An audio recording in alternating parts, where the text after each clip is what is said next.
Help me welcome the next President of the United States, Donald Trump!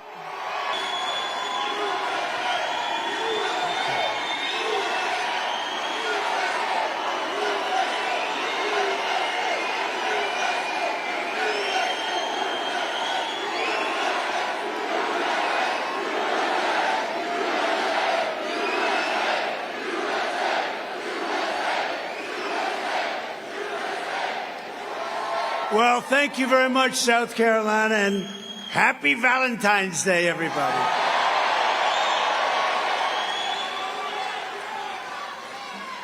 Your great state is getting a lot of news lately. We're doing very well. We're up about 65 points. Is that enough? 65. I'm thrilled to be back in this beautiful state with thousands of hardworking, God-fearing American patriots.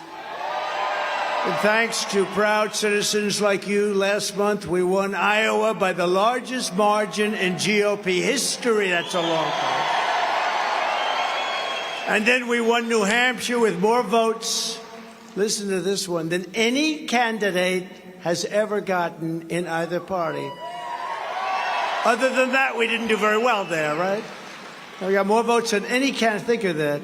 What an honor. So many years it's been going on. What an honor. Last week we won the Virgin Islands in a landslide, and then we won over 99% in the Nevada caucuses with more votes than anyone has ever gotten in the Nevada caucus. So there's something going on, and now we're going to win a gigantic victory in just a few days, if you think about it. Next week, sort of. I guess you could say sort of next week. In South Carolina. Thank you. The primary is Saturday, February 24th, but in person. Early voting is underway right now, so go and vote. I think we're going to have a big victory. It's looking very good, looking very strong. In fact, a lot of people are saying, what the hell is she wasting her time for? And I agree with that. It ends on February 22nd, and it's closed this Sunday, the 18th, and Monday, the 19th, for President's Day. But you just go vote early or get there. It doesn't, frankly, from my standpoint, just vote. Whether you do it then or whether you do it early, just go and vote. Nikki Haley is pushing Democrats to vote, so if you don't want liberals and Marxists to meddle in your primary, which they shouldn't be able to do, then you have to get out and get every patriot you know, come out this week and vote for our campaign. It's going to be over very quickly, very, very quickly. With your help, we're going to win this state, and this November we're going to win the White House, and we're going to take back our country. Right, Henry?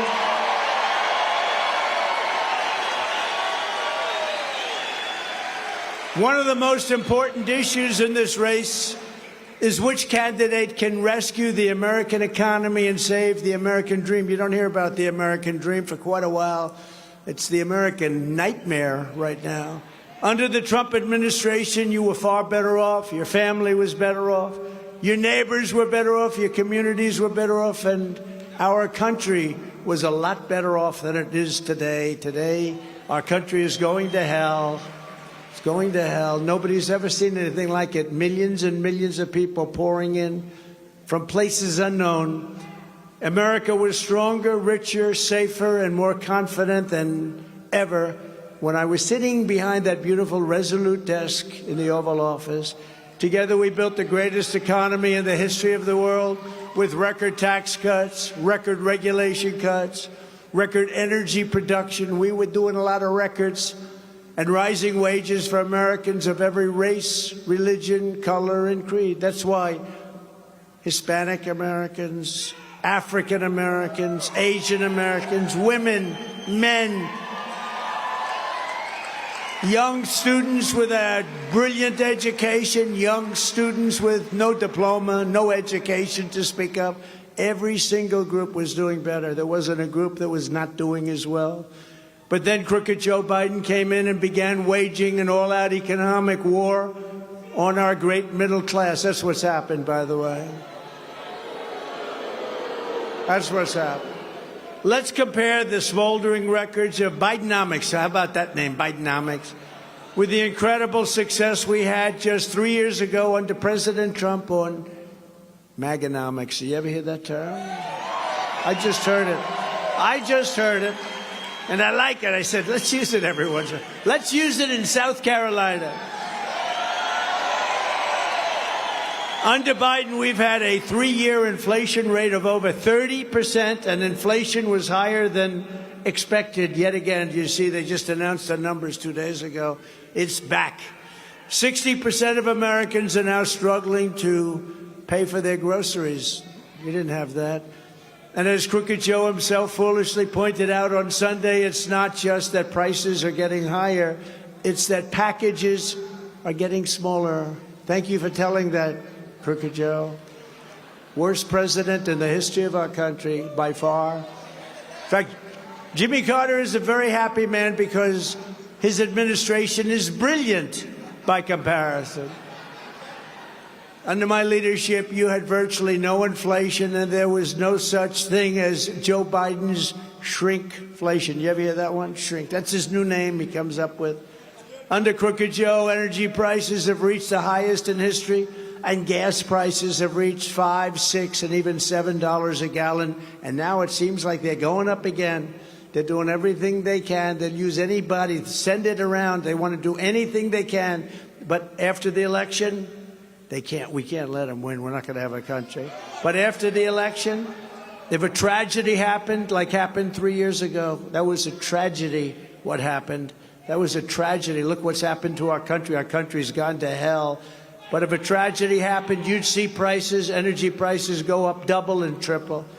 3 years ago, under my leadership, we had energy independence and soon would have had energy dominance. We're going to be dominant all over the world. We were behind Saudi Arabia, Russia.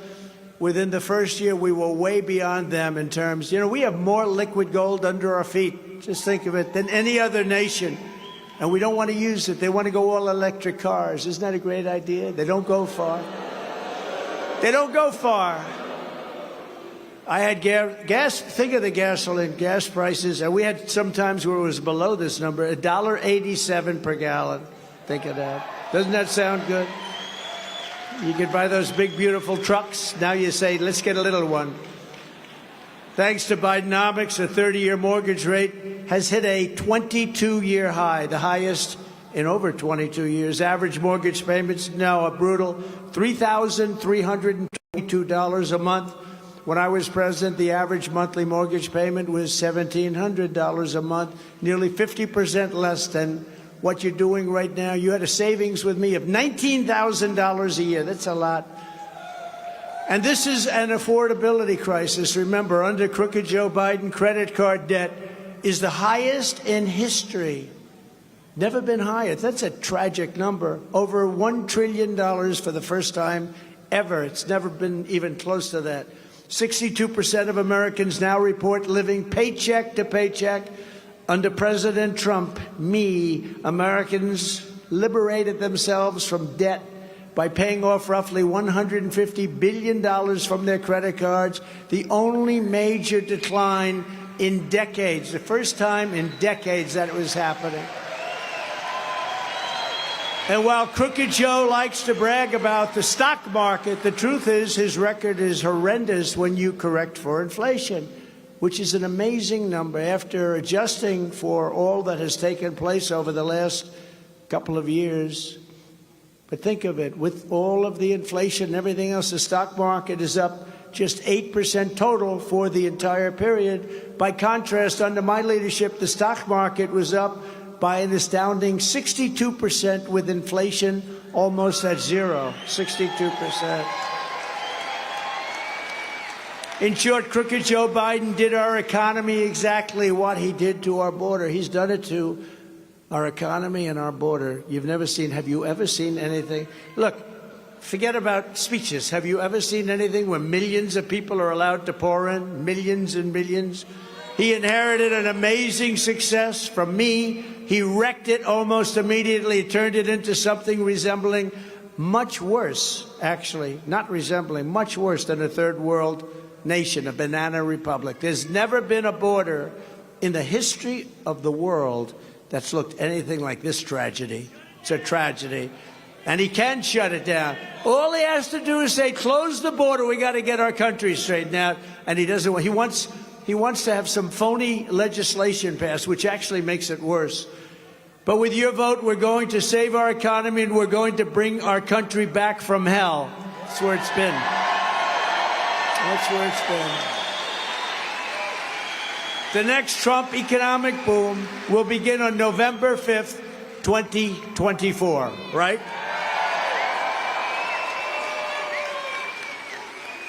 Upon taking office, I will end Joe Biden's war on American energy, cancel his ban on exporting American natural gas, beautiful, clean natural gas, and we will drill, baby, drill. Bring it way down. I will revoke China's most favored nation's trade status, and we will impose stiff penalties on China and other trade abusers. They're abusers. Don't forget, I took in hundreds of billions of dollars from China. No president's ever done anything like it. Under my policies, no company will ever want to even think about firing their U.S. workers and outsourcing your jobs to foreign countries, like is happening now at record levels, and we stopped it. Because if they do, those countries are going to pay a very steep price, and that's why they didn't do it. They didn't play games with us. We will once again live by the maxim of the Trump administration: buy American, hire American, buy and hire American. To protect South Carolina workers, I will also pass the Trump Reciprocal Trade Act. You know what reciprocal trade is? When they screw us, we screw them. It's very simple. If China or any other country makes us pay a 100 or 2%, think of this, it happens all the time. We did a lot. We did very nicely with China. They aren't doing well right now because of the tariffs and taxes I put on. If China or any country puts on a 100 or 200% tariff, we will make them pay a reciprocal tariff of 100 or 200% right back. If they charge us, we charge them. And as tariffs on foreign countries go up, taxes on American workers and families will come down very dramatically. We'll take in a fortune. You know, it's an amazing thing that hasn't been done. We were doing it at levels never seen. We were taking in hundreds of billions. We were taking in billions and billions of dollars. And it was easy. It was really easy, amazing. And we kept a lot of businesses going. We saved the steel industry, but now they're blowing it. Did you see where U.S. Steel was just bought by Japan? How about that? Okay, can you imagine? I wouldn't let that happen. It will almost solve our budget deficit in one fell swoop if we do this Reciprocal Act. Think of it, Reciprocal Trade Act. They charge us, we charge them. And then you have senators and some people that say, no, what's wrong with it? It's perfect. That's called Make America Great Again. That's what they do to us. And other countries will not be allowed to rip us off any longer, which is what they're doing.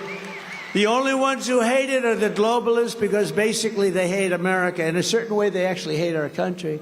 By contrast, crooked Joe Biden's plan for his next term raises your taxes over $6 trillion. Do you know that? Including a colossal tax hike, this will be the biggest tax hike in history for you, the people in this room and everybody else. Millions of middle-class families, they're going to take away your Trump tax cuts. So I gave you the largest tax cuts in the history of our country, and they want to take them back. That's not going to happen very easily, I will tell you. I will make the Trump tax cuts permanent. You know, they expire in a year. And we will cut your taxes even more than that. You know, we took in more revenue after the tax cuts than we ever took in before, because the tax cuts inspired investment. But Crooked Joe is not the only massive tax hiker in this race. You also have a person known as Nikki Birdbrain Haley, Birdbrain, who tried to double your gas tax here in South Carolina and also supports a 23% national sales tax. By the way, Henry will never do that. That's for sure. I will never let that happen to you. It's not going to happen. Henry wouldn't let it happen either, frankly. The radical left Democrats want Nikki Haley because they know she's easy to beat. Look at her polls. Her polls are terrible against Biden. She wants to gut Medicare and Social Security and raise the retirement age by 10 years. How about Social Security? You have another year to go, and then you learn it's not a year. It's going to be 11 years to go. I don't know. Somehow some people aren't going to like that too much. That's what she wants to do. She's wanted to do that for a long time. She gave land away to China, but most importantly, I'm beating Biden in almost every poll by a lot, whereas she loses to Biden in virtually every poll. And her numbers, by the way, are tanking. Her numbers are going down. As she gets angrier, crazier, and suffers deeper, deeper scars from Trump derangement syndrome. She's got a terminal case, Trump derangement syndrome. Not a nice thing. There are many people afflicted with it. Most of them are gone. On the amnesty bill, Nikki sided with crooked Joe Biden. I sided with the American people. She sided with Biden. Nikki has gone so far left because of her Democrat donors. She's actually got very little money now because they all gave up, because she's given, like, there was one poll that said she has no chance. That's pretty tough, 0. I give her a 1%. I don't really mean it, but I give her a 1%. And that she's not just attacking me, she's actually attacking the entire, she is really going after the Republican Party. And that's very bad. We got to beat Biden. We got to beat Biden. 3 years ago, she said, all of us who worked with Donald Trump witnessed the tremendous amount of love and respect he has for our military. He was determined to protect our military. We had many conversations in the NSC meetings about protecting them. He loved our military so much, is what she said. Now she says, well, I don't know too much about him in the military. And on that, though, she was correct. I love our military. You have a big military here. I love our vets. I've taken care of our vets like no president has ever done. No president has ever given the vets what I gave them.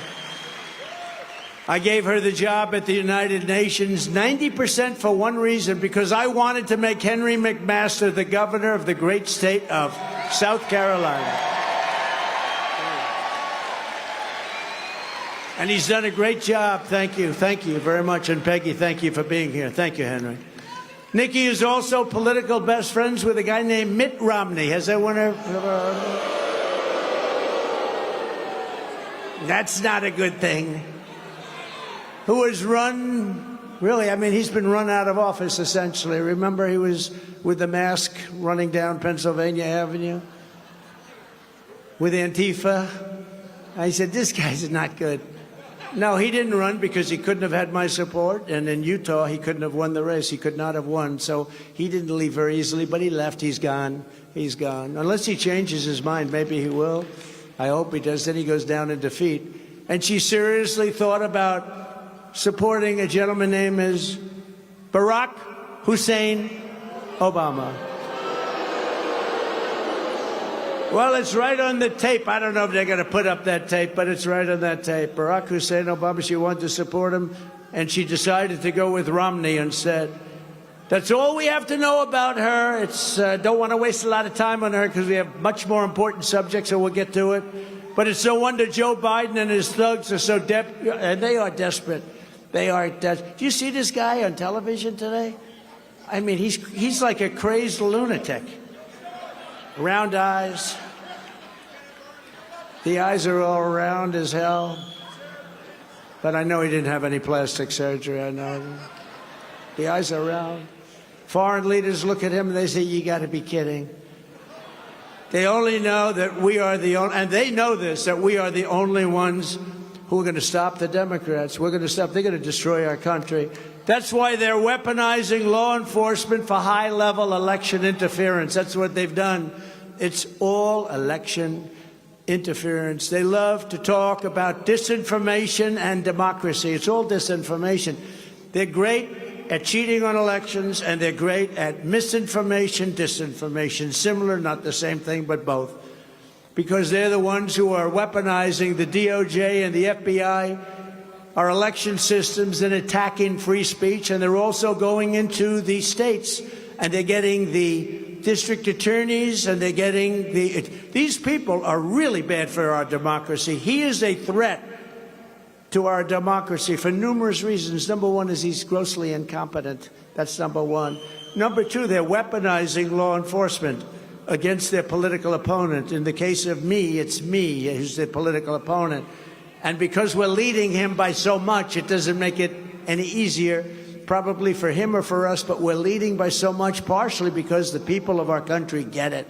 Congress ought to impeach crooked Joe Biden for attacking his political opponent by weaponizing the DOJ, the FBI, and even the local DAs and attorney generals against his political opponent.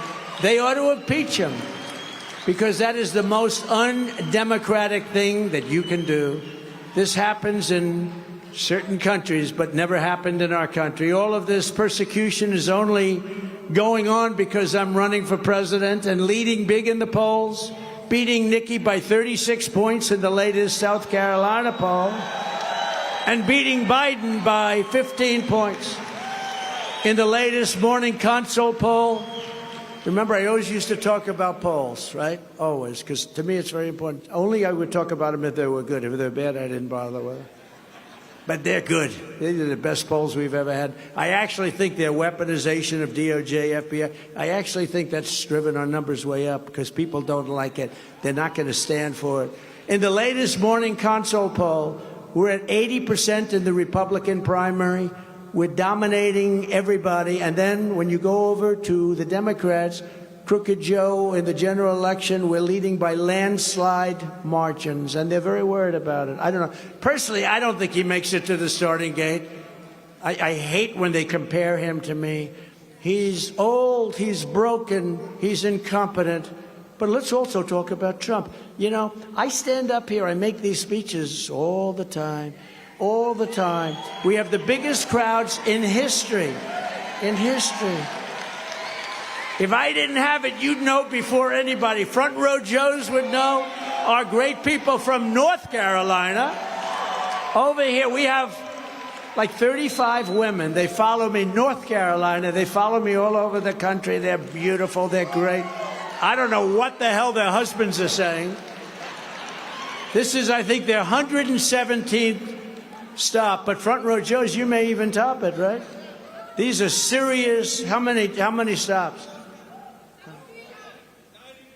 Yeah, in the 90s, all right, they beat you. The women from North Carolina won. That's all right. But there's never been anything like this. Look, we do these rallies. They're incredible. This isn't really a rally. This was a stop, and we have thousands of people outside that can't even get in. It's amazing. And, you know, yesterday she had a rally. 9 people showed up.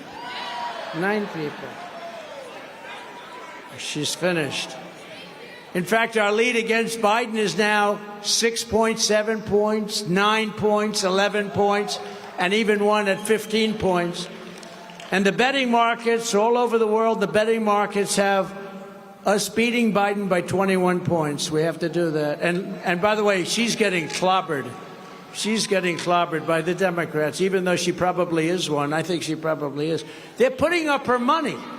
They have the biggest Democrat supporters giving her money because Republicans aren't. They think it's a hopeless case. But don't let that fool you. They cheat like hell. So everyone has to go and keep your eyes wide open for the cheaters and vote, vote, vote. You got to do that. And the primary just coming up. I know you think we're going to win by a lot, and I think we are by probably a record. We've broken every record so far. We've broken Iowa, New Hampshire. We broke every one of them. Every record, every place we've run. Nevada, we broke. The Virgin Islands, we got 100% of the vote. We've broken every record, and I think we're going to break the record here. But it doesn't matter. You have to go vote because we have to show in November the kind of a movement that we have. There's never been a movement like this in the history of our country. This is MAGA. This is MAGA country. This is MAGA country. And you know, when Biden gets up and he barely can read, he can barely stand. Remember he used to say, I'd like to take him to the back of the barn. And everyone thought it was so cute. When I said I'd love to go back there with that guy, it'd take about 2 seconds. I'd go like this. He'd go down so fast, but when I said it, they said the fake news, but look at all that fake news. When I said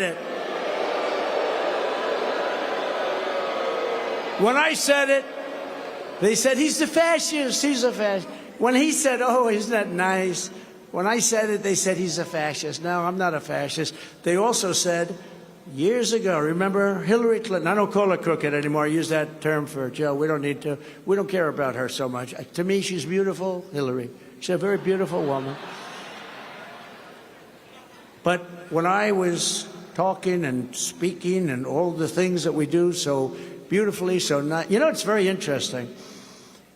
I've never had an empty seat, right? This place is packed, they're all packed. I never get credit for being a great speaker. I don't know if I'm a great speaker or not. Who the hell knows? I never get credit. Right? I never get credit. I don't know. Henry thinks I'm a very good speaker. But you know, no, every rally, like this one, turns out they're all rallies, because if we have 1,000 people, 10,000 people show up, they're all rallies. But they come by the thousands. We never have empty seats. We never have anything empty. We usually have to put screens like this outside so people can see. We did it in Nevada. We did it in New Hampshire. We were going to do it in Iowa, but it was 40 degrees below zero in Iowa. And by the way, the electric cars were not working too well. They don't work well in cold weather, and that was seriously cold. I had to walk from here to like the stairway that Joe Biden can't find. See the stairway over there? Can never find. Where's the stair? He always moves. He's moving. And yet they're going to show it. Every time I show it, I get in trouble. You know why? Because these fake news people, who are among the most corrupt people in the world, it's true. They say, look, Donald Trump could not find his way off the podium. So I imitate Biden, and in one case there was a wall, like that. A lot of times we have people back there. Do it. And these are the front row Joes they've seen. But here's the risk. Whenever I do it on the newscast, Donald Trump had a hard time finding his way off a platform. There were 5 different stairways. 1, 2, 3, 4, 5. It's real easy. He's the only guy in history that cannot find it. But when I do it, they show it at night. They show me mimicking him, and they say, Donald Trump could not find his way off the platform. These are very dishonest people. When I say, Barack Hussein Obama is the president of the United States, meaning there's a lot of control there, because the one guy can't put 2 sentences together. So I say, Barack Hussein Obama. Remember Rush used to go, Barack Hussein Obama. You go, Barack Hussein Obama. But he'd do that. Rush, do we miss Rush? Yes. But when I say that Obama is the president of our country, blah, blah, blah, they go, he doesn't know that's Biden. He doesn't know. So it's very hard to be sarcastic. When I interpose, because I'm not a Nikki fan and I'm not a Pelosi fan, and when I purposely interpose names, they said he didn't know Pelosi from Nikki, from Tricky Nikki. He didn't know. I interpose, and they make a big deal out of it. I said, no, I think they both stink. They have something in common. They both stink. And remember this. When I make a statement like that about Nikki, that means she will never be running for vice president. She will never be running with me for vice president. Remember that. There are things you can say about people. Do you ever see where, you're really hitting one person, they're hitting you, but it goes to a level. But we're at the level now, I am in particular, bird brain and lots of other things. There are things that when you say that you're never going to have her, so I hope nobody wants her, because I think she's absolutely terrible. She's terrible. So you're never going to have her, and I don't think anybody's very devastated. We do have a lot of great people, by the way. We do have a lot. He's screaming, Tim Scott. By the way, I tell Tim's here someplace. I tell Tim, because I watched his campaign, and you know the truth, it was a beautiful thing in a way. He's a modest person. And I called him up, because he was defending me on Deface the Nation. Did you ever watch? Ladies and gentlemen, CBS, ladies and gentlemen, it's Tim Scott on Deface the Nation, because they do. Or meet the fake news. Remember, most of it, ABC, this is ABC fake news. They're all fake. They're horrible. You know, if they ever turned conservative to a conservative way, or let's say it differently, if they ever turned to common sense, you know what? Their ratings would triple. I tell the top people, I said, if you ever went common sense, your ratings would triple. But I told Tim, so he was, look, he did well, but he wasn't as forceful as he is because he feels, you know, he doesn't want to talk about himself. It's sort of interesting. And then I see him on Deface the Nation and Meet the Press and all the stuff, and he's just killing everybody. And I called him, I said, you know, you're a much better candidate for me than you were for yourself. I mean it. This guy is the best. He was like a different person. He was like a different person. And I say that with admiration, because I'm the opposite. I'm much better for me than it would be for somebody else. I would be terrible. I'd be terrible. If I was in that position, I'd get up, all right, I did a great job. You should have voted for me. You made a mess. But this guy's okay. All right, I'm going home. No, I would be terrible. I'd be the opposite of Tim, but that shows great character with Tim. It really does. Where is Tim, by the way? Where is he? I mean that so strongly. He's amazing. Thank you. Thank you. No, he's amazing. He has been, Henry, you know what I mean. I watched him the other day on the Sunday shows. He is just destroying people for me, but he didn't act that way for himself. And he said to me, I find it harder to talk about myself than to something I believe in, something other than myself that I believe in. I thought it was beautiful, and I want to thank him very much. Great guy. The radical left Democrats rigged the presidential election in 2020, and we're not going to allow them to rig the presidential election in 2024. Every time the radical left Democrats, Marxists, communists, and fascists indict me, I consider it a really great badge of honor. Thank you very much. It's a lot of fun. I'm being indicted for you, and never forget, our enemies want to take away my freedom because I will never let them take away your freedom. I won't let them take it. That's where they are. That's what they want. They want to silence me because I will never let them silence you. And in the end, they're not after me. They're after you. I just happen to be standing in their way. Yeah, it's a lot of fun, but I'm happy we're doing it. I'm delighted to be doing it. And I'm also delighted to be joined today by one of the greatest governors in the history of our country, in my opinion. I'm so proud of him, because I did fight for him and First Lady Peggy to get in that position because I knew how good. You know, when I was running, I have a lot of friends in South Carolina, but when I was running, I dealt with Nikki for years. I gave her many contributions to the governor's, thing, and she's one of the governor's association deals, just a lot of money. And I said, I'm sure she's going to be for me. When I called her, I announced, and then I called her. I got no response. Then I called her again and again and again and again. And I said, she's not calling back. And I said, who's the lieutenant governor? Because I heard good things about him. It was a man named Henry McMaster. I called him, call me back. He said, you know what? I love what you stand for. I love everything about you, and I would be honored to support you. And she supported somebody else. I don't want to say who, because frankly, he's a friend of mine. So, when I become friends after wars, I get along very well with people. So I'm not going to say who, but she supported somebody else. And I had Henry and Peggy going around from 6 o'clock in the morning till 12:30 in the evening, virtually every day for like a month. And we ended up winning like nobody has ever won before, right? Nobody's ever won this state like we won. We had a record.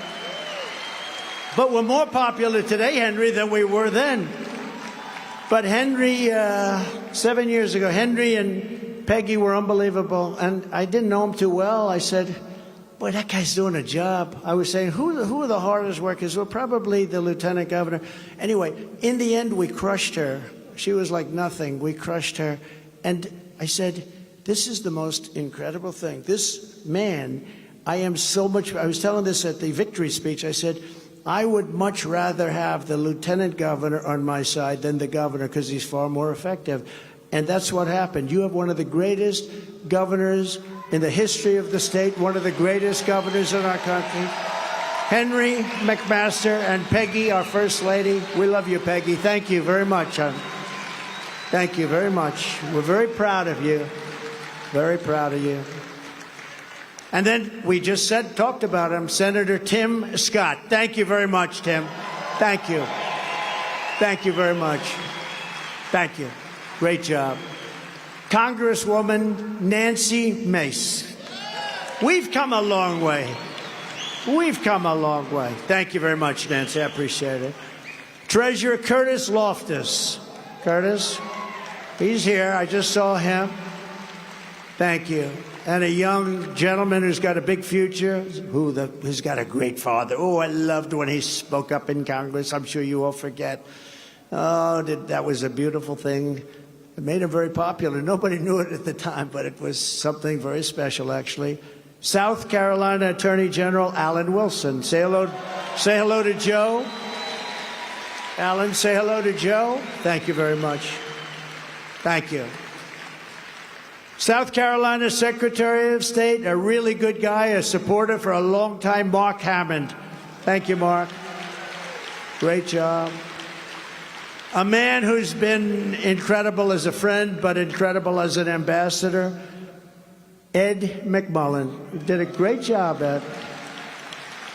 And you have a lot of representatives, a lot of people from Congress from different states, but I just have to say State Representative Stuart Jones has been terrific. And thank you very much. Thank you, Stuart. Appreciate it. And a man who I met a long time ago, he was protecting me. He had more bicycles than any human being on earth. He formed a thing called Bikers for Trump. And I would go around, I'd see like sometimes 1,000, I've never seen anything like it. And I felt so safe. I'd go make speeches. They wouldn't even go into the speech. They were circling the arena or wherever I was. They said, we don't want to go in. We know what you're saying, but we want to make sure you're safe. He's unbelievable. His name is Chris Cox, and he's the head of Bikers for Trump. Where's Chris? Incredible. Thank you, Chris. Look at those arms. I want to expose my arms like that. It might be the end of my political career. If I walked up like that, I think that might be the end, but who knows? Hey, Chris, thank you very much. We appreciate it. Great guy. Great guy. From the very first day that we take back the White House from crooked Joe Biden, and he's the most crooked president we've ever had. He's the most incompetent president we've ever had. And he's the worst president we've ever had. Other than that, he's actually doing quite a good job. He's a disaster. And, you know, I never spoke about him this way. You know that. But when I got indicted the first time, it's all of these cases and all of these indictments are all him. It's him and his corrupt Department of Justice. But all of these indictments, when I got indicted, I said, I can't believe it. Nobody thought it was going to happen. The fake news always said, well, they'll never do that to an ex-president who was very popular. We got more votes than any sitting president in history. I mean, we were very popular. But when they did that, I said, well, I'm going to tell the truth. He is the most incompetent president we've ever had, the most corrupt, and he's the worst president we've ever had. What he's done just on the border, what he's done in Afghanistan, I was getting out, but we were going to get out with dignity and strength, and it would have been faster. But had the election been not rigged, it would have been faster, much faster. But we got out, we looked like cowards, it looked like a surrender. It was the worst moment, I believe the most embarrassing moment in the history of our country, and it gave Putin the idea of going in because there was no chance that he would ever go into Ukraine. There was zero chance. And he looked at that, and he looked at the stupidity where they take the soldiers out first. They left $85 billion worth of military equipment behind. They left American people behind. And 13 soldiers were killed, and 38 were literally obliterated with the arms, the legs, the face. What happened to those 38? And nobody talks about them. I talk about them all the time, all because of grossly incompetent people. When we win, I believe we're going to have the 4 greatest years in the history of our country. We're going to turn it around. We're going to turn it around fast. In our first term, we appointed over 300 federal judges and 3 great Supreme Court justices. Did a great job. We're a record. And for our great veterans, we passed VA accountability and VA choice, and nobody thought it was possible. And we had to get that through Congress. We had accountability, we had choice. You know, we had thousands of people, Henry, thousands and thousands of people in the VA who were sadists and who were thieves and who were bullies, and they were horrible to our vets who weren't in prime time for themselves. If they were, they wouldn't have been harassed like they were harassed. But we had 9,000 people, over 9,000 people. They couldn't get rid because of civil service statutes and requirements. And I got that knocked out in Congress, and they fired about 9,000 savage, horrible people. And then we got choice where, think of it, you had people waiting in line in the VA for days and weeks and months, sometimes with a very simple problem, simple ailment. And I said, I have an idea, a great idea. I told a group of experts, they were all sitting, about 20 guys, 20 people. And they're sitting in front of me and said, I have a great idea. Why don't we do this? If they can't get good service from the doctors in the VA, and by the way, they're great doctors, what they do is unbelievable. When you see them take a soldier who got just blown to pieces and frankly put them back together brilliantly, it's amazing. Couldn't have been done 5 years ago. But when you see the work they do, but you can't get to the doctors because of the administration and what they're doing. I said, you go out, you get a doctor, get a great doctor, get yourself fixed up, and we pay the bill. And nobody believed I got that through Congress. I got it through Congress, and we're saving thousands and thousands of people. Those two things, choice and accountability, were fantastic achievements. And, you know, we got a 92% approval rating in the VA. Nobody else has ever got more than 50%. People don't know that. So the vets definitely like me, and I like them, too. We fully rebuilt the U.S. military and created Space Force, first time in 78 years. And the Space Force is a big deal, by the way. No, there's some, are you from Space Force by any chance? I think. Boy, they're very happy back there. Oh, I see. Good. That's great. Thank you very much. That's very nice. And we got our allies to pay their fair share in bringing in over $400 billion to NATO. They weren't paying their bills. You've been reading about it. I've been saying, look, if they're not going to pay, we're not going to protect, okay? And Biden has said, oh, this is so bad, this is so terrible that he would say that. No. If they're not paying their bills, and most of them weren't when I got there, and when they asked me a question, they said, does this mean one of the heads of one of the countries, at that time we had 28 countries, of which 7 were paying their fair share, which was still low, but 7. The United States was paying for almost all of it. It was terrible. And I said, what's going on? They said Bush will come in, make a speech, and leave. Obama would come in, make a speech, and leave. Nobody would say anything about it. When I came in, I didn't make a speech. I looked at the numbers. I said, these numbers are terrible. Nobody's paying their bills. And I told them that. And then I came back 6 months later. I said, now you've had time. But one of the heads of the country stood up and said, does that mean that if we don't pay the bills, that you're not going to protect us? I said, that's exactly what it means, exactly. I'm not going to protect you. We don't want to be a stupid country any longer. And the next day, the money came pouring in. If I said like all the Obama said it would have nothing to do, and Obama, they probably liked him much better than me. He said, no, that would have no effect. Don't pay your bills, we'll protect you. No, if I say that, they're never going to pay the bills. Hundreds of billions of dollars came pouring into NATO. And I said it just the other day because they've been very lax. We spent 150, maybe 200, because now they want to give them $60 billion more. 60 billion with a B. They want to give them 60 billion more. And I said, wait a minute, do it this way. Loan them the money. If they can make it, they pay us back. If they can't make it, they don't have to pay us back. Loan them the money. Put it as a form of a loan. Why should you just hand it over to them? Do it as a form of a loan. I do that with athletes. They can't quite, like a professional golfer who I think is very good. They don't have any money, but they have a lot of talent. I'll say, here's the deal. I did it with a number of people. Here's the deal, what I want to do. Professional golfer, I play golf. I play very nice. Did you see the picture of me, the horrible picture with the stomach out to here? That was... So what I do is I'm putting up today a picture of me actually, what I actually look like, hitting a ball, smashing the frickin' ball. And you'll see quite... I wouldn't say slim.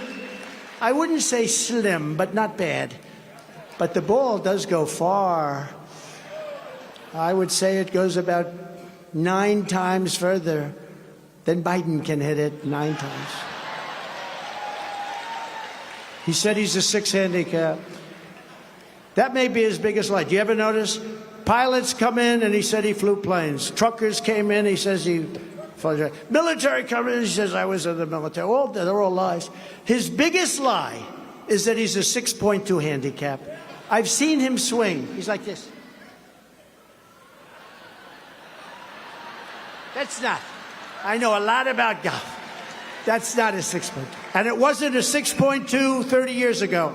That's a bigger lie than the fact that he flies and he drives trucks. That guy is something, I'll tell you. Think of it. Think of what happened.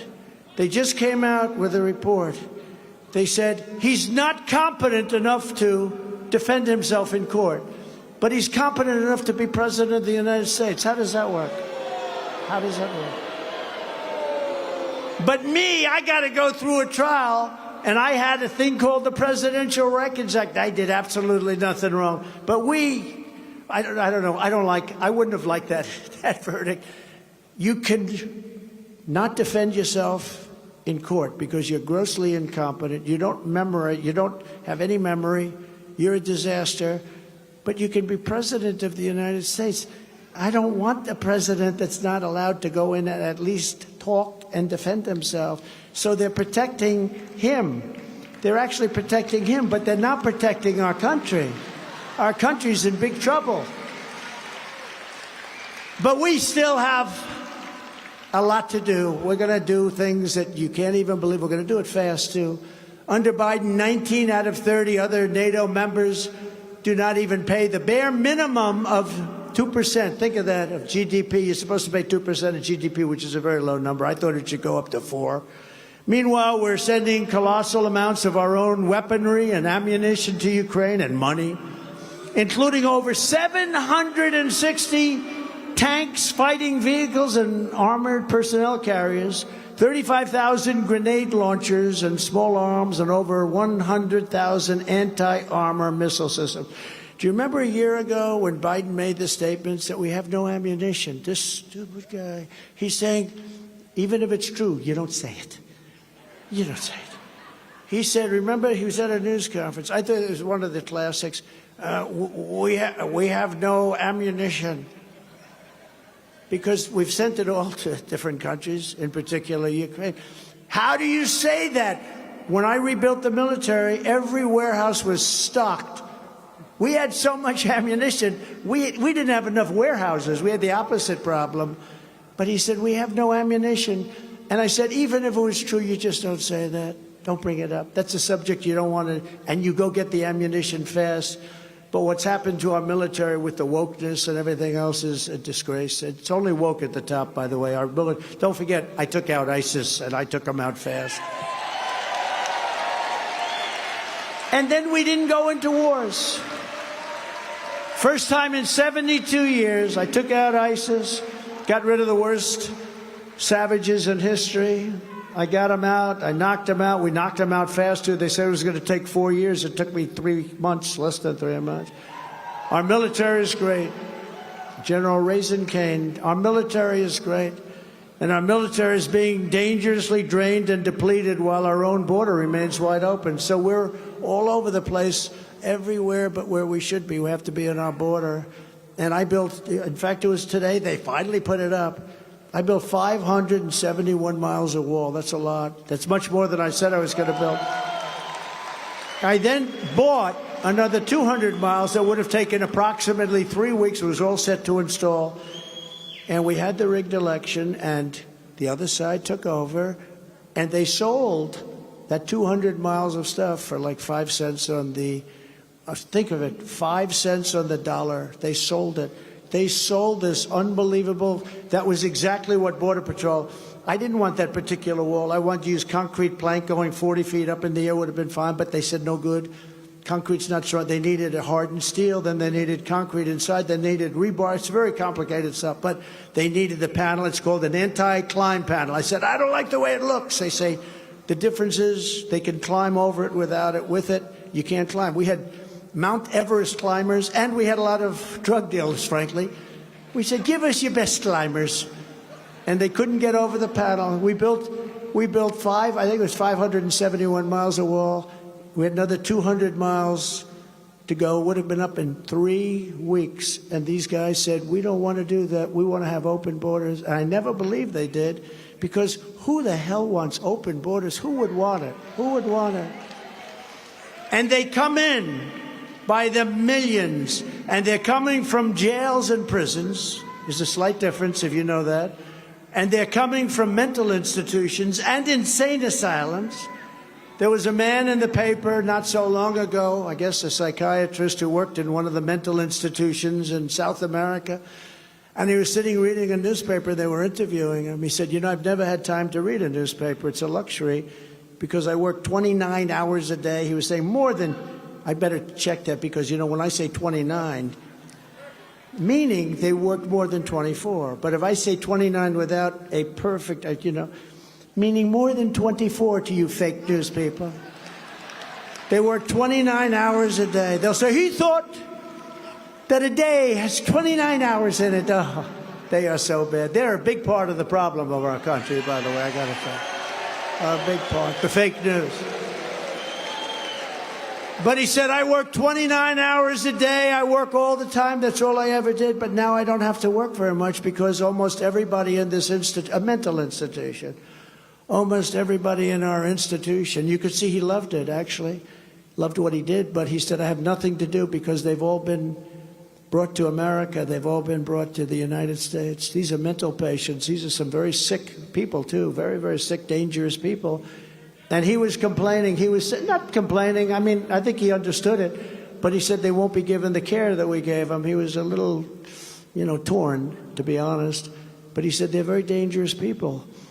But they've all been brought to America. And if I were one of the guys in South America, or all over the world, by the way, this is not just South America. They're coming in from the Congo. They're coming in from Africa, Asia, South America. They're coming from the Middle East. Many, many people are coming in. They're coming in from Yemen. We're bombing Yemen. Here we go with the bombs all over the place again. That will never happen. You know that Israel being attacked would never have happened. You know that Ukraine would never, ever have happened. Would never have happened. You know inflation would never have happened. But before I even arrive at the Oval Office, I will win the presidency. I will be doing things that will be amazing. Like I will get the war between Russia and Ukraine settled forthwith. It'll be settled very quickly. President Putin of Russia has just given me a great compliment, actually. He's just said that he would much rather have Joe Biden as president than Trump. Now, that's a compliment. A lot of people said, oh, gee, that's too bad. No, that's a good thing. And, of course, he would say that. Look, I'm the one that stopped Nord Stream 2, probably the biggest pipeline anywhere in the world. But immediately, Biden, think of it, Biden immediately, I stopped it. It was dead. It was a dead deal. It was going all over Europe, to Germany in particular, going to be the biggest deal they ever made. That was the biggest deal they ever made. I stopped it. It was stopped dead. He got into office, and he immediately approved it. I said, I can't believe it. I'm sitting back there. I say, I couldn't believe it. But he did stop immediately the Keystone Pipeline in our country.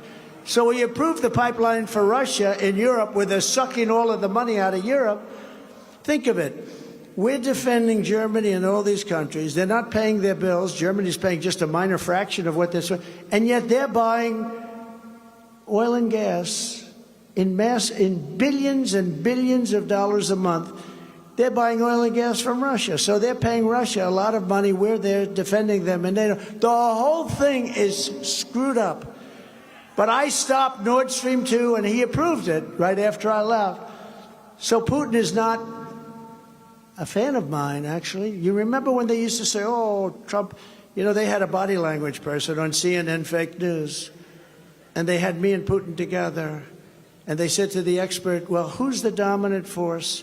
And the expert said, as you know, I've analyzed it. I've spent a lot of time doing it, and I don't think you're going to like the answer, but President Trump is the dominant force. Said that. I don't know if it's true. I don't know if it's true. Remember, we both walked on, but I got along good with him. But he doesn't want to have me. He wants to have Biden because he's going to be given everything he wants, including Ukraine. That's a gift. He's got a gift. He's going to have his dream of getting Ukraine because of Biden. The whole thing is just crazy.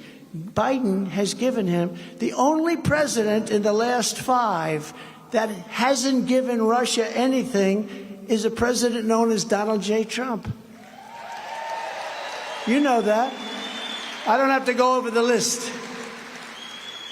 But Biden is going to give him Ukraine. The way it's looking to me, it's terrible. So Putin came out and he said, I'd much rather have Biden be president. I said, well, that's insulting. And then I said, wait a minute, that's actually a very good thing. I think I'll mention it tonight at the speech in front of the people of South Carolina.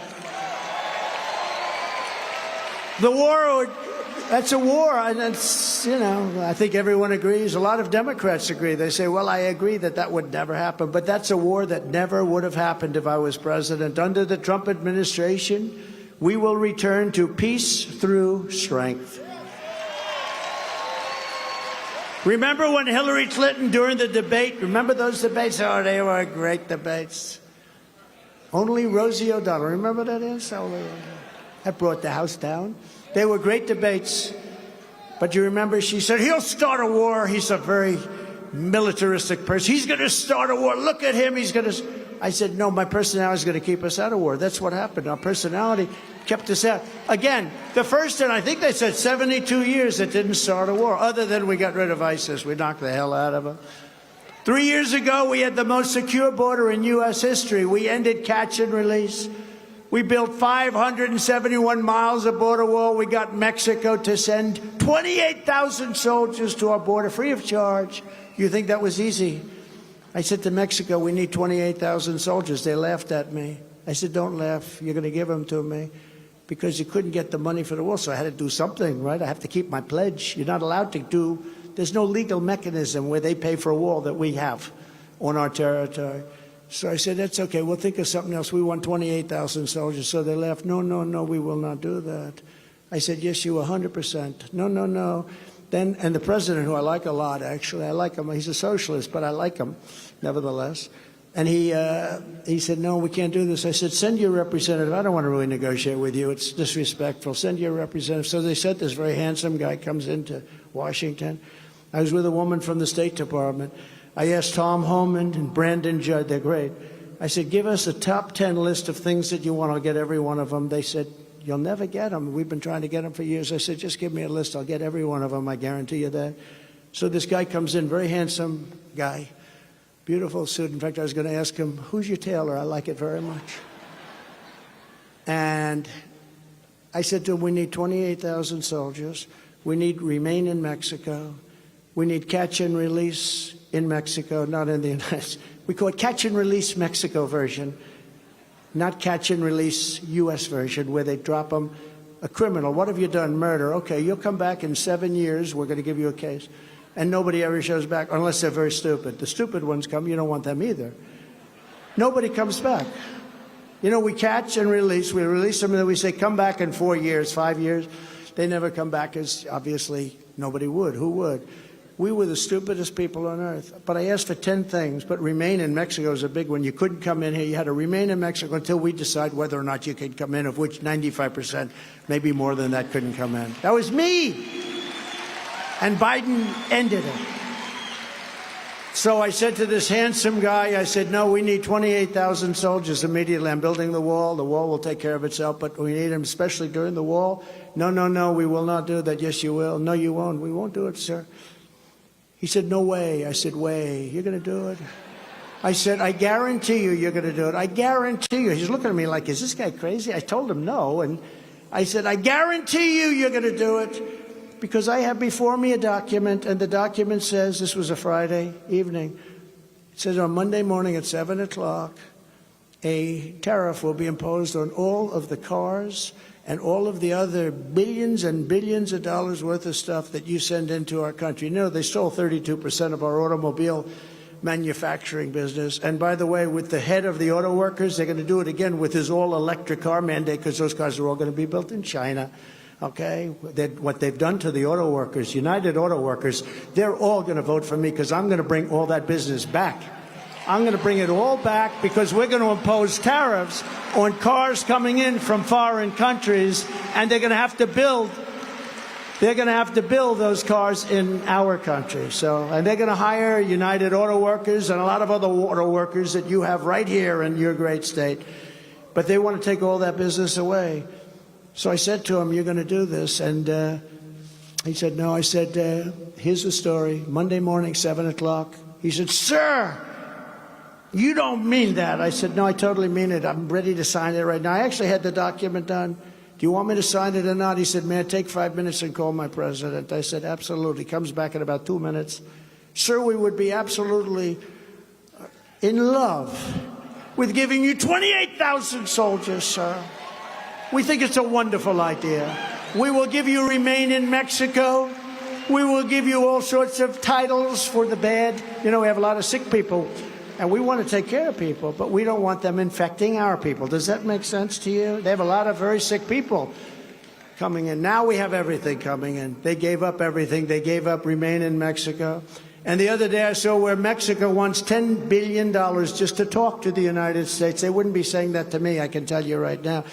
We have stupid people running our country. We've had for years, and we broke it up, and then we had a crooked election, but we're going to come back stronger, bigger, better. We're going to do a better job than anyone's ever seen before. Under Biden, we now have the worst border in the history of the world.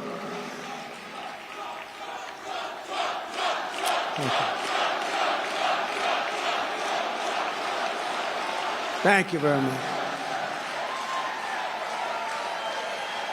Thank you very much. This is a lively group. This is a lively group, Henry. Thank you. Thank you. Wow. Thank you. I think Nikki's in big trouble, big trouble. Who wants her? Who the hell wants her? No, we had the worst border in world history. There's never been a border. I say it all the time. You take a third world country, you take a banana republic, there's no way a thing like this ever happened. They would fight with sticks and stones. They wouldn't allow that to happen to their country. There's never been anything worse than our border. And you know, the biggest victims, I just started saying this because I realized these are the biggest victims. It's millions and millions of people. They're pouring into our country. The biggest victims are African Americans, Hispanic Americans, Asian Americans, people that want a job, people that really feel they want a job. They're getting decimated in their hourly wages. It's happening already. And you know, another big victim group, it's not so much down here. You don't have too many of them, frankly. But the unions are going to be destroyed. The auto workers are going to be destroyed. The Teamsters are going to be destroyed because they get big hourly wages. And let's say that that's fine. But they're not going to be able to compete when these people are coming in, and they're coming in at levels never seen before. Unions are going to be totally decimated. A lot of the workers in our country. But the worst devastation is going to be the African American and Hispanic American people. They're going to be decimated. So I have an extra thing, you know, because the crowd is so crazy tonight and so large. It is crazy. You got to see what's going on outside. If you want, you know, we do a thing called the snake. Does anybody want to hear it, or should we just get on with it? Yes? Yes? We'll do it? All right. What the heck? It's a couple of more minutes. We got plenty of time, right? So are you ready? That's right. He said he's been waiting all day. He'd like to hear it. They happen, this front row, I'll tell you, front row Joes, they become very famous people, actually. So you know what this is. This is a song that was written many years ago, and I changed it around a little bit and made it toward really immigration, because we're taking in so many dangerous people, and bad things happen when you do that. You take in dangerous people, it's going to end up biting you. On her way to work one morning, down the path along the lake, a tender-hearted woman saw a poor, half-frozen snake. His pretty-colored skin had been all frosted with the dew. "Poor thing," she cried, "I'll take you in and I'll take care of you." "Take me in, O tender woman, take me in for heaven's sake. Take me in, O tender woman," sighed the vicious snake. She wrapped him up all cozy in a comforter of silk and laid him by her fireside with some honey and some milk. She hurried home from work that night, and soon as she arrived, she found the pretty snake she'd taken in had been revived. "Take me in, O tender woman, take me in for heaven's sake. Take me in, O tender woman," sighed the vicious snake.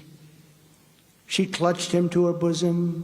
"You're so beautiful," she cried, "but if I hadn't brought you in by now, you truly would have died."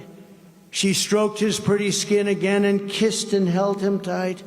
But instead of saying, "Thank you, ma'am," the snake gave her a vicious bite.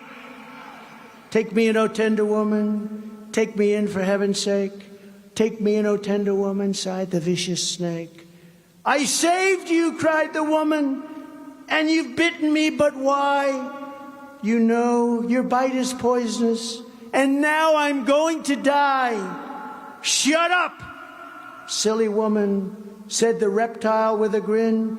"You knew damn well I was a snake before you took me in." That's what's happening to our country. That's what's happening to our country. That's exactly what it is. It couldn't be more accurate. It's sad. In a way, I hate doing it even, but people like hearing it. They've heard it 500 times. I only do it probably once every 10 times, but I gave you the option. But you know, it's very accurate, actually. That's exactly, we're waiting, we're sitting ducks. Terrorists are pouring into our country. Nobody's checking anything. Drug dealers pouring in. And you're never going to solve the drug problem unless you have a death penalty for drug dealers, because you're just kidding yourself. Ladies and gentlemen, I'd like to launch a blue ribbon community. Beautiful blue ribbon committee of socialites from New York, California, and all over the country to tell you about drugs and the drug problem. They can't do it. They're not going to be able to do it. The only thing that works is the death penalty. Don't forget, a drug dealer kills anywhere from 500 maybe to 1,000, but 500, a minimum of 500 people during his or her lifetime. 500 people. And, you know, when I was in China, I used to get along great with President Xi, and I'd say, "Do you have a drug problem?" No, we don't. Like it was a stupid question I'm asking. I said, "You don't have a drug problem. Why?" He said, "Quick trial." I said, "What's a quick trial?" "We catch the drug dealer, we gave him a quick trial, and we execute him, and we no longer have any problems because all those people have come to the USA. They have no drug problem. They have no 1.4 billion people. They have no drug problem. We have a drug problem with them because they send fentanyl in, and they weren't going to do it anymore. We had a deal worked out. They weren't going to do it. They were going to give the maximum penalty for anybody making fentanyl, sending it into the United States. But when I got out and Biden, who can't put two sentences together, came back in, when he came in, it all died. We were all set to make that deal. And he had to make that deal, or we were going to stop trading with him. We're going to stop trading because he's killing hundreds of thousands of our people, worse than a war. Hundreds of thousands of our people are dying each year with fentanyl, mostly made in China and coming through the southern border. Now it's pouring in at 15 times the pace that it was just 3 years ago. It's pouring into our country. It's cheaper to buy fentanyl than it is to, and other drugs, than it is to buy candy. Candy is more expensive. On day one, I will terminate every open borders policy of the Biden administration, and we will begin the largest domestic deportation operation in American history because we have no choice. We will restore law and order to our country, and I will direct a completely overhauled DOJ, which is right now corrupt, to investigate every radical, out-of-control prosecutor in America for their illegal, racist, and reverse enforcement of the law. And I am also going to indemnify all police officers and law enforcement officials throughout the United States to protect them from being destroyed by the radical left for taking strong action on crime. We have to let them immediately start working on crime. You saw today another group of wonderful people were killed in Washington, D.C. We're going to fix Washington, D.C. We're going to make it crime-free. We're going to take it over by the federal government. We're going to run it properly instead of these third-rate politicians that are destroying it. We're going to move the homeless out. We're going to make it beautiful again. We're going to get rid of the graffiti. We're going to redo the roads that are falling apart. We're going to get rid of the garbage on all the roads. It's a horrible place right now. It's a death trap for anybody that walks into Washington, D.C. You would go down to Washington, D.C. You were so proud of it. It's a death trap. We're going to take it over. We're also going to rebuild our cities into beacons of hope and safety and beauty, better than they have ever been. We'll work with Democrat mayors. They're all run by the Democrats, unlike Nikki Haley, who doesn't have what it takes and never did, actually. I will always defend Medicare and Social Security for our seniors. She won't. On day one, I will sign a new executive order to cut federal funding for any school pushing critical race theory, transgender insanity, and other inappropriate racial, sexual, or political content onto the lives of our children. And I will not give one penny to any school that has a vaccine mandate or a mask mandate.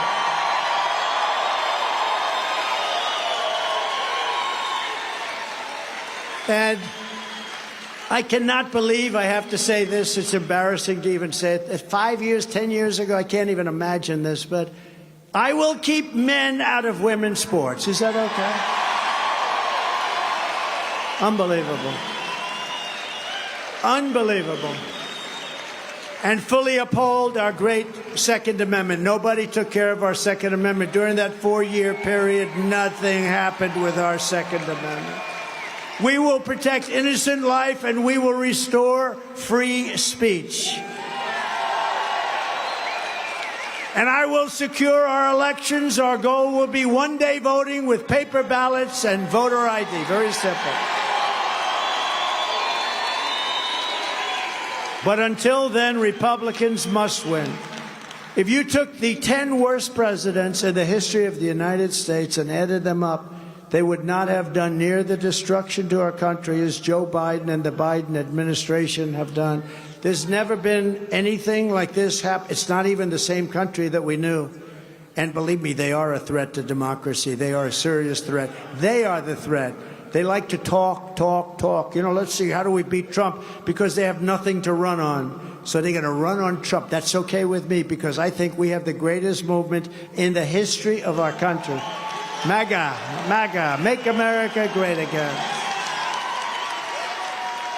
So if you want to save our country, if you want to save America, then you have to go and vote. Remember, the primary is Saturday, February 24th, and in-person early voting is underway right now. If you need details, it's sc.donaldjtrump.com. Don't wait. Go cast your ballot right away. So, we're coming to the end of a beautiful evening in a beautiful place. In conclusion, together we're taking, somebody said, keep going. No, no, don't stop. Don't stop. Don't stop. Don't stop, please.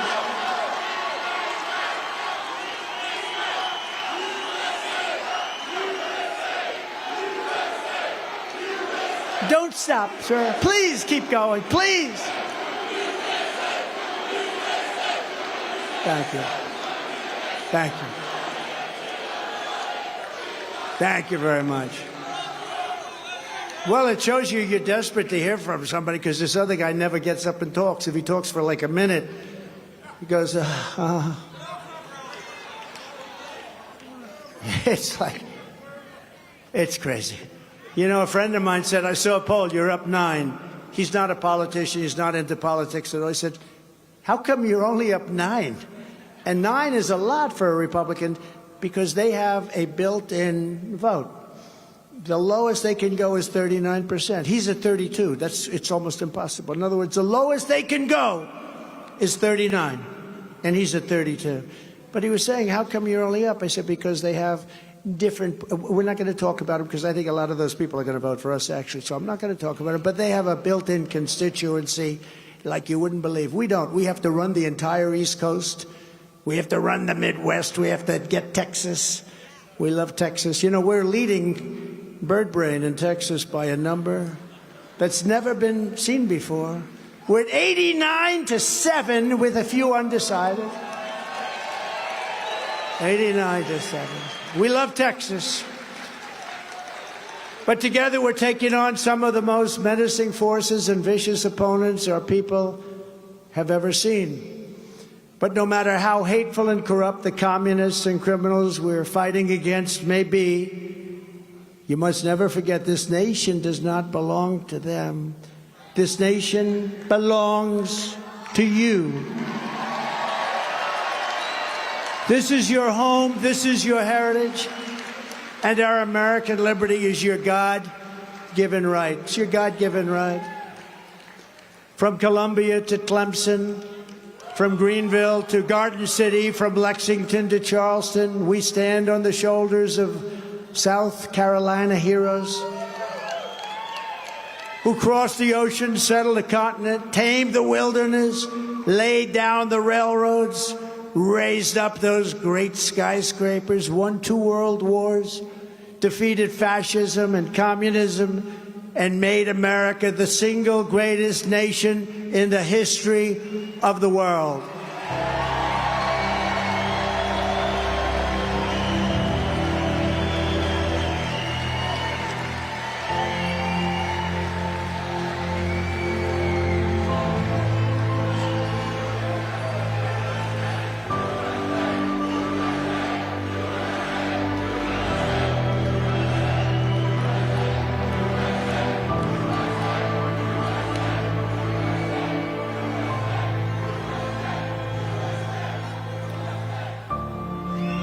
But now, we are a nation in decline. We are a failing nation. We are a nation that has the highest inflation in 50 years, where banks are collapsing and interest rates are skyrocketing. Likewise, we are a nation where energy costs have reached the highest levels in our history. We are no longer energy independent or energy dominant as we were just a few short years ago. We are a nation that is begging Venezuela and others for oil. Please, please, please help us, Joe Biden says. Yet we have more liquid gold under our feet than any other country anywhere in the world. We are a nation that just recently heard that Saudi Arabia and Russia will be reducing their oil production while at the same time substantially increasing the price. And we met that threat by announcing that we will no longer be drilling for oil in large areas of Alaska and elsewhere on our land.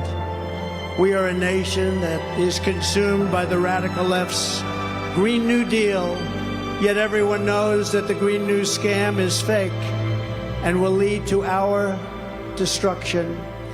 We are a nation whose leaders are demanding all electric cars despite the fact that they don't go far, cost too much, and whose batteries are produced in China with material only available in China when an unlimited amount of gasoline is available inexpensively in the United States, but it's not available in China.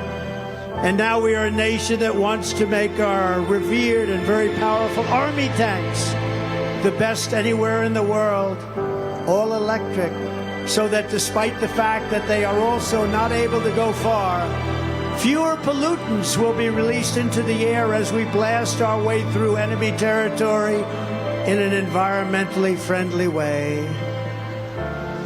And they also want to make our fighter jets with a green stamp of energy savings, though losing 15% efficiency, but allowing us to keep our enemy's atmosphere clean of emissions as we viciously and unceremoniously attack them at levels never seen before. Who are these people that would do this to us? Who are these fools? Who are these people who would ruin our country? We are a nation that ended oil exploration and production in the U.S. just as the price of oil reached an all-time high. What other country would do such a stupid thing? Who would ever be so self-destructive as this? Can we be energy independent and even dominant? Yes, oh yes, quickly, says President Donald J. Trump. We will be energy independent again very quickly. We are a nation that surrendered in Afghanistan, leaving dead soldiers, American citizens, and $85 billion worth of the finest military equipment in the world behind, and also abandoning Bagram, one of the biggest military bases in the world, and only 1 hour away from where China makes its nuclear weapons. And we are a nation that allowed Russia and Ukraine to fight, killing hundreds of thousands of people, and it will only get worse. It would never have happened with me as your president, and for 4 straight years, it didn't happen. Likewise, the horrifying attack on Israel would never have happened. They wouldn't even have thought of doing such a thing if President Trump was sitting in the Oval Office. Would never, ever have been thought of. Iran was broke under the Trump administration, totally broke. They didn't have the money to fund Hamas and Hezbollah and all of the other instruments of terror that they fund. But those sanctions were lifted by a corrupt Biden administration. And now Iran is a rich country again, with $200 billion and another $6 billion for hostages and $10 billion for electricity to Iraq. All compliments of the incompetent Joe Biden administration. And China, with Taiwan, is next. We are a nation that allows radical left terrorists to violently attack our cities, leaving behind massive destruction and death. And nothing happens to the criminals that do these terrible things. There is absolutely no punishment. But when people who love our country protest the January 6th in Washington, D.C., they become hostages, unfairly imprisoned for long periods of time. We are a third world nation now that has weaponized its law enforcement against the opposing political party like never before. We've got a Federal Bureau of Investigation that won't allow bad election-changing facts to be presented to the public, and which offers $1 million to a writer of fiction about Donald J. Trump to lie and say it was fact, where Hunter Biden's laptop from hell was Russian disinformation, and the FBI knew it wasn't, but 51 intelligence agents said it was, and a Department of Justice that refuses to investigate egregious acts of voting irregularities and fraud. And we have a man who is totally corrupt and the worst president in the history of our country, who is cognitively impaired, in no condition to lead, and is now in charge of dealing with Russia and possible nuclear war, which would be World War III and far more devastating than any of the previous world wars because of the weaponry that no one even wants to think about.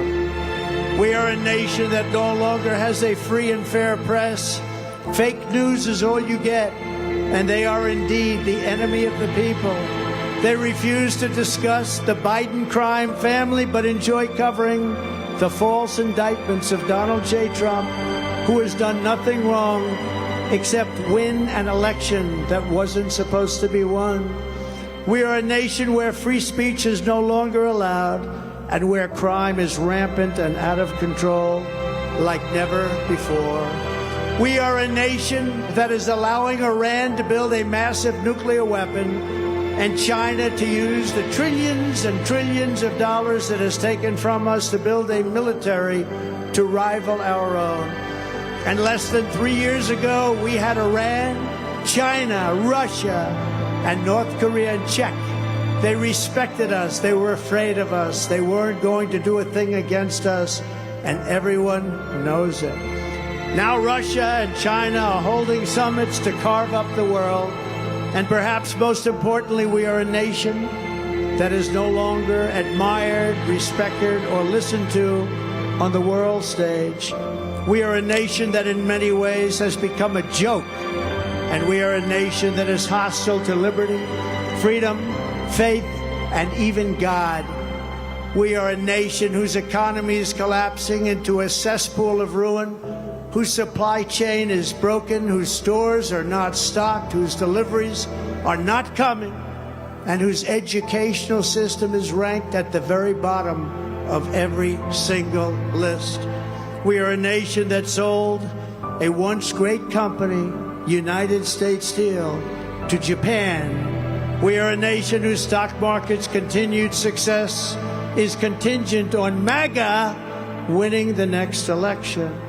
And we are a nation where large packs of sadistic criminals and thieves are allowed to go into stores and openly rob them, beat up and kill their workers and customers, and leave with arms of goods, but there'll be no retribution at all. Where the authority of our great police has been taken, where their families and pensions have been threatened, and their beautiful lives would be destroyed for the mere mention of the words law enforcement. We are a nation where fentanyl and other forms of illegal drugs are easier to get than groceries to feed our beautiful families. We have become a drug-infested, crime-ridden nation which is incapable of solving even the simplest of problems. We will institute the powerful death penalty for drug dealers, where each dealer is responsible for the death during their lives of more than 500 people or more. Mothers will never again be forced to watch their children overdosing and hopelessly dying in their arms, screaming, "What can I do? What can I do? My child, my child, my child." We are a nation whose once revered airports are a dirty, crowded mess. You sit and wait for hours and then are notified that the plane won't leave. They have no idea when it will. Where ticket prices have tripled, they don't have the pilots to fly the planes. They don't seek qualified air traffic controllers anymore, and they just don't know what the hell they're doing. We are a nation that screens its citizens viciously at all ports, but if you're an illegal alien, you're allowed to flow through our southern border totally unchecked. Dangerous as hell, but totally unchecked. Let them be free, let them be free, claims Joe Biden. We are a nation that has lost its confidence, willpower, and lost its strength. We are a nation that has quite simply lost its way. But we are not going to allow this horror to continue. 3 years ago, we were a great nation, and we will soon be a great nation again.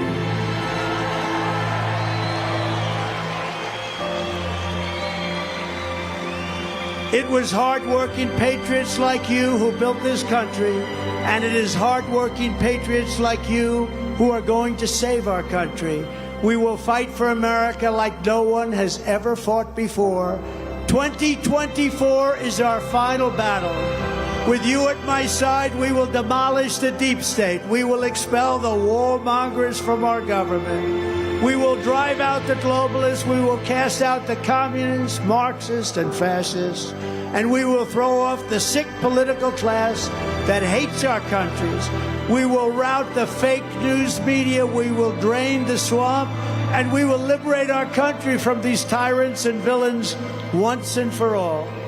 Like those patriots before us, we will not bend, we will not break, we will not yield, we will never give in, we will never give up, we will never, ever, ever back down. With your support, we will go on to victory, the likes of which no one has ever seen before.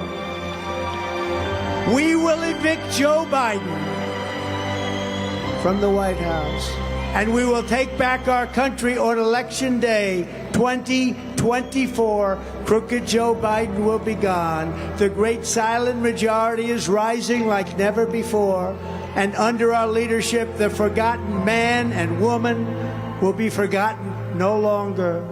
We are one movement, one people, one family, and one glorious nation under God.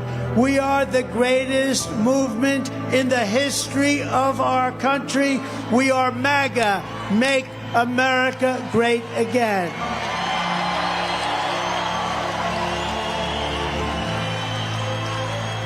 Together, we will make America powerful again.